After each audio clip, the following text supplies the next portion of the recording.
सभी को जय श्री राधे। आजकल पितृपक्ष चल रहा है। हम सभी को अपने पितरों की प्रसन्नता के लिए उनके निमित्त जितना भी जो कुछ भी हो सकता है पिंडदान आदि तर्पण इत्यादि करने चाहिए। देखिए, श्राद्ध कई प्रकार के होते हैं। जैसे जिस तिथि पर कोई मनुष्य मरता है तो वर्ष में जब वह तिथि आती है तो उसके लिए जो पिंडदान दिया जाता है, श्राद्ध किया जाता है, उसको कहते हैं एकोदिष्ट श्राद्ध। वह एक व्यक्ति के लिए ही होता है। फिर दूसरा श्राद्ध होता है पार्वण श्राद्ध,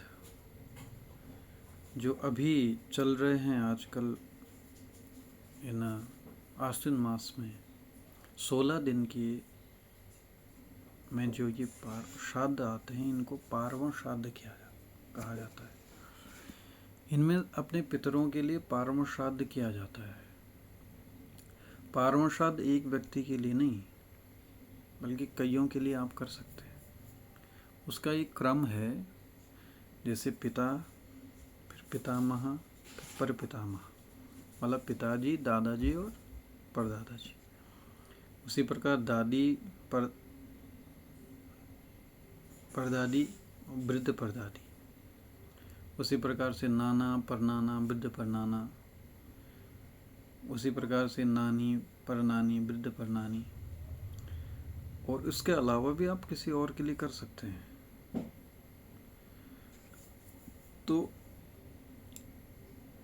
आश्विन मास में जो श्राद्ध होते हैं, पितृतर्पण होते हैं, श्राद्ध आते हैं, वह नांदी श्राद्ध की संज्ञा में दिए जाते हैं। उसके बाद तीसरा आता है तीर्थ श्राद्ध।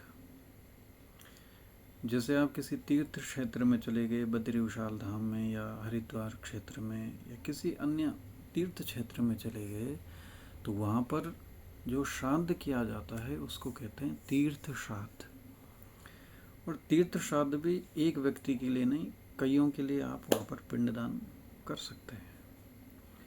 और चौथा श्राद्ध होता है जब हमारे घर में कोई मांगलिक कार्य होता है, शुभ कार्य होता है, जन्मदिन आता है या यज्ञोपवीत संस्कार होता है, विवाह संस्कार इत्यादि होता है, उस समय जो श्राद्ध किया जाता है उसको कहते हैं नांदी मुख श्राद्ध। तो इस प्रकार से कई प्रकार के ये श्राद्ध हैं। तो हमें समय समय पर इन श्राद्ध को करना चाहिए। जो आजकल चल रहे हैं पितृपक्ष, इन पितृपक्षों में हो सके तो पार्वण श्राद्ध कर लीजिए, पिंडदान आदि कर लीजिए। वो ना हो सके तो प्रतिदिन आप तर्पण कर सकते हैं, हर दिन तर्पण कर सकते हैं। और वह भी संभव नहीं है तो कम से कम जिस तिथि पर हमारे पूर्वज, पिता, पितामह, परपितामह कोई भी,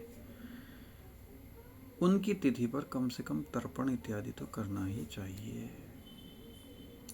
इतनी बड़ी हमारी जो परंपरा है, वो परंपरा का क्षय नहीं होना चाहिए। जब हम करेंगे तभी हमारे बच्चे हमारे लिए करेंगे। श्राद्ध की एक बहुत बड़ी विशेषता है कि श्राद्ध कोई किसी के लिए भी कर सकता है। जैसे उदाहरण के लिए देखें तो भगवान रामचंद्र जी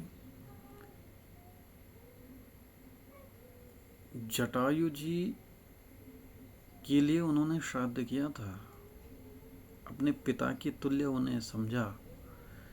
अब जटायु कोई मनुष्य नहीं थे बल्कि पक्षी थे, मनुष्य भी नहीं। लेकिन जिस प्रकार से अपने पिता के लिए उन्होंने पिंडदान आदि किए, उसी प्रकार से संकल्प लेकर उन्होंने जटायु जी के लिए पिंडदान आदि किया। जब पक्षियों के लिए भी दान किया जा सकता है, पिंडदान किया जा सकता है, तो मनुष्य के लिए क्यों नहीं?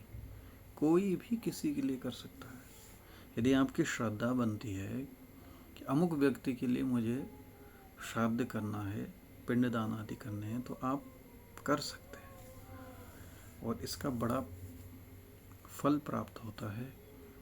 हम लोगों में सद्बुद्धि आती है, हमारे घर में सुख, शांति, समृद्धि इत्यादि आती है, तो इसलिए हम लोगों को कामना न करते हुए भी अपने कर्तव्य का पालन करना चाहिए। और हम भारत में हमारा जन्म हुआ है, इतनी बड़ी हमारी संस्कृति है, परंपरा है, ज्ञान विज्ञान से युक्त संस्कृति है, इसका हमें पालन करना चाहिए।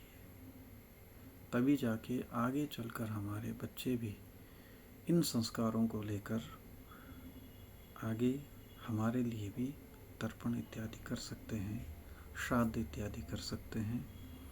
परंपरा का क्षय हुआ तो फिर संस्कृति के लिए बहुत बड़ा खतरा हो जाएगा। जय श्री राधे।